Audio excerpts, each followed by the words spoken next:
Hello, I'm Angela Wamboy, and these are the stories making headlines on Capital TV. Detectives investigating the mysterious death of a couple whose 3 children remain missing have obtained phone records which they say are crucial in the investigation. The 3 children have been identified as Alan, age 9, Ryan, age 8, and Tiffany Muthoni, age 5, who were pupils at Garden Estate Academy in Nairobi. While the children's mother was found dead on Kiambu Road, her husband is said to have been knocked down by a speeding bus after he jumped into the road onto the Thika-Garissa highway after leaving his vehicle with the engine still running. Police have said they are investigating if the deaths have anything to do with suicide, murder, or ritual sacrifice, following reports that the deceased man was a successful lawyer 4 years ago, but quit when he became too religious and changed churches before he started avoiding some of his family members. We were told they found the house girl alone. Told us that the wife had, my brother had told her that the wife had gone for prayers on Sunday morning. Apparently, she'd been sent to the shop to buy a soda on Sunday early morning by the wife. By the time she was coming back, she didn't find her. So we found it a bit funny. So as we were leaving the house, I called someone who told me, who asked me if I'd maybe checked the bedroom. I decided to check the bedroom and found some blood stains on the ceiling and some small ones on the floor and walls. That is when we went to Muthaiga police station to report missing persons. We came back with them and showed them the situation in the bedroom. They came, then the following day, that is when the CID reported here.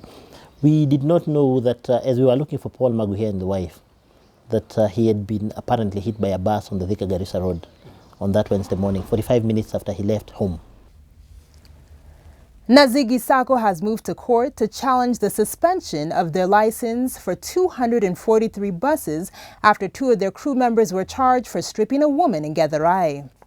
They say it is unfair to suspend the income-generating capacity of all those people over the mistake of a single driver and tout who are already being held accountable for their actions. Through lawyer Harrison Kenyanjui, the Saco has told the court that 1,000 drivers and conductors have been rendered jobless by the decision of the National Transport and Safety Authority.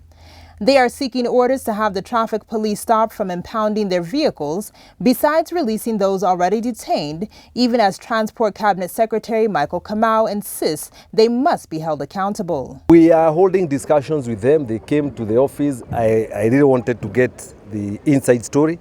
Na nimeelewa hiyo mambo iko kotini. What we've told them is that they now start making full compliance. And as they make full compliance, we continue now releasing their vehicles, but we are making sure that every single compliant regulation is going to be followed. The case iko kotini, the way I understood it and my understanding is I don't want to comment. Kamau has in the meantime told Kenyans not to panic over the arrival of the deadline for the cashless payment system in matatus. Kamau says the system will be adopted over time as PSVs who seek to renew their licenses from today will be required to be compliant with the cashless system of payment. The CS has also rubbished claims by the Matatu Welfare Association that consultations for the adoption of the cashless system of payment were not wide-reaching. Engineer Kamau was speaking this morning as he launched a commuter card from KCB meant to work as one of the cashless modes of payment on matatus. Panic inatokana na nini?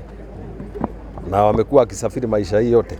Ile kitu tumesema, what we've said is that for the matatu operators, what will happen is when they come to us for service, we are going to demand that they are on the cashless system. Lakini kwa wananchi waendelee kusafiri. Na vile walikuwa wanasafiri wapee kadi kama KCB wanapeana 1 million cards. We've started a process and there is no going back. In business, the private sector in Kenya has been urged to play a proactive role in engaging foreign investors on the business opportunities in the country. Corporate Council on Africa CEO and President Stephen Hayes says there is need for communication, especially through physical interaction, to tell the investors across the world what Kenya has to offer. Hayes, who is leading a delegation of over 15 people representing 10 companies from the United States for an EAC tour, says, as foreign investors, there was also a need to have local partners who would guide them when they start business here. Finally, in sports, former world marathon record holder Patrick Magu is set to compete in his first race this year this weekend when he takes on the field at Fukuoka.